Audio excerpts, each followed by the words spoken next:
कस्तो लाग्यो तपाईँलाई यो घर सर्दैछ? घर सर्दैछ अब कस्तो लाग्ने हामीलाई त अब अचम्म लागिरहेको छ। यहाँ देखेर के पाउनुभयो तपाईँले?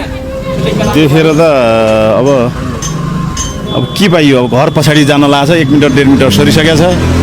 अब कामदारहरूले काम भइरहेछ, त्यही हो। अब यिनी अब सामग्रीहरू त्यस्तो प्रकारको सामग्रीहरू लाग्ने रहेछ भन्ने थाहा भएन, अरू त के हुन्छ त्यस्तो खास। मान्छेले भन्छन् कि अब यो होइन, यो हावा हो, बनेको घर पनि एक ठाउँबाट अर्को ठाउँ सारिन्छ र भन्छन्। के भन्नुहुन्छ तपाईँले? अब त्यतिखेरसम्म त्यो भने पनि अहिले त त्यो हावा भन्ने मान्छेले पनि आएर हेऱ्यो भने त घर त सर्दो रहेछ भन्ने थाहा हुन्छ। त्यो हुनाले अब घर चाहिँ सर्दो रहेछ, बलियो चाहिँ अब यो बिम पिलर बलियो बनाएर घर बनायो भने एक ठाउँबाट अर्को ठाउँमा चाहिँ सम्भव भएको ठाउँमा सार्न चाहिँ मिल्दैछ भन्ने कुरा हो। सुरुमा जस्तो नि यो घर सार्दै गर्दा तपाईँलाई आफूलाई कस्तो लागेको थियो?